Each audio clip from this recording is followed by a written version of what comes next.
Olá, pessoal, tudo bem? Sejam muitíssimo bem-vindos. O tema de hoje são os crimes previstos no Estatuto da Criança e do Adolescente. Olha, a OAB tem batido muito em cima disso. De cara, chamo atenção para o seguinte aspecto.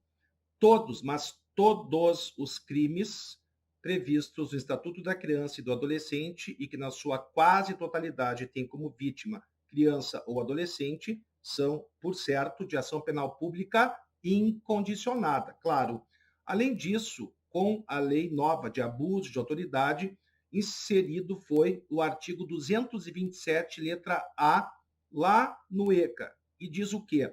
Que quando o crime for praticado contra criança e adolescente por funcionário público, apenas incidirá contra ele o artigo 92 do Código Penal, ou seja, a perda do cargo da função pública, se ele for reincidente. E não importa aqui a pena em relação ao crime que gerou a reincidência. Muito cuidado, porque isso foi inserido com a lei nova de abuso de autoridade e como a gente está careca de saber, eu pelo menos, não é para rir, mas é verdade, né? A OAB sempre cobra aquilo que é novidade.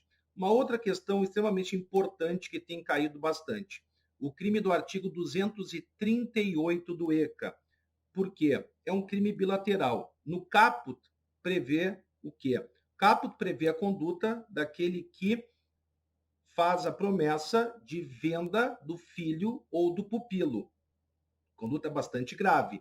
E é um crime bilateral por quê? Porque só vai se perfectibilizar esse crime, né? Porque alguém oferece para alguém outrem comprar o seu filho ou pupilo e porque outro vai comprar.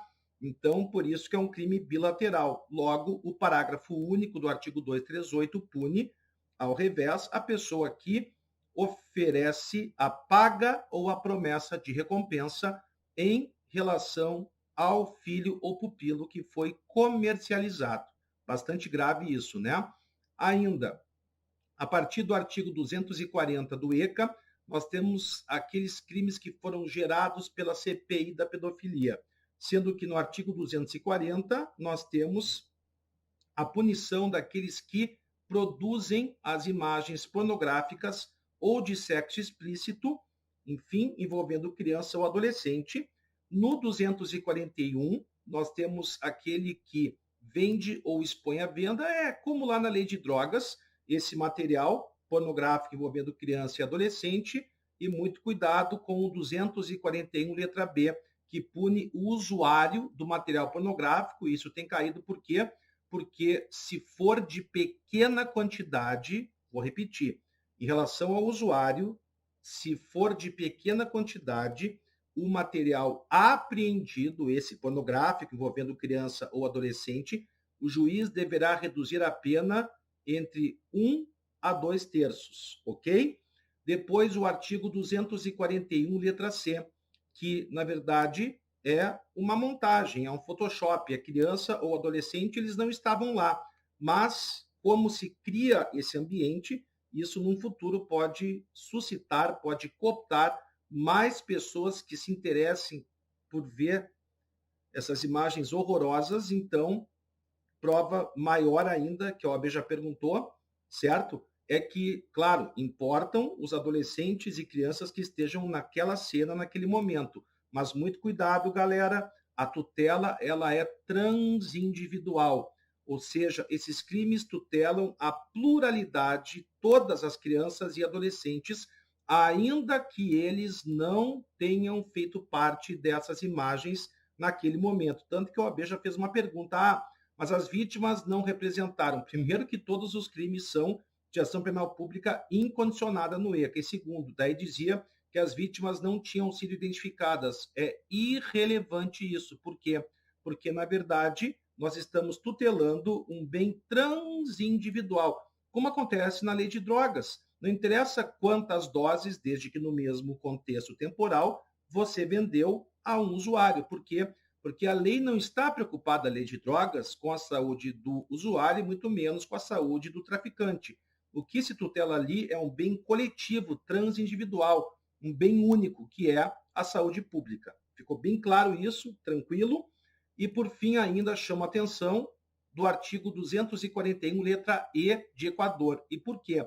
Porque ali está o cerne desses crimes, a norma que nós chamamos de cunho explicativo, ou seja, que diz claramente o quê?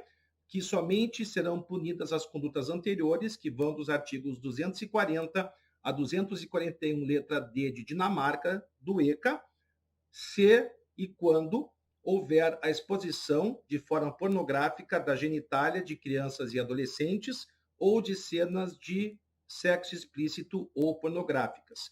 E, por fim, um outro crime que tem caído bastante é o crime do artigo 244, letra B de Brasil do ECA, a corrupção de menores. O que chama atenção aqui?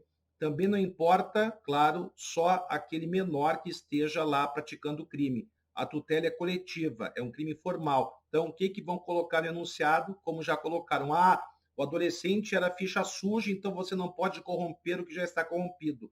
Não, porque a súmula 500 do STJ diz o quê? Que o crime do artigo 244, letra B de Brasil, do ECA, é um crime formal, ou seja, ele se consuma independentemente de o menor, a vítima, certo? Já ter praticado outros ou não atos infracionais, ok? Essas, então, as grandes dicas dos crimes do ECA, ok? Um beijo muito grande a todos e até a próxima.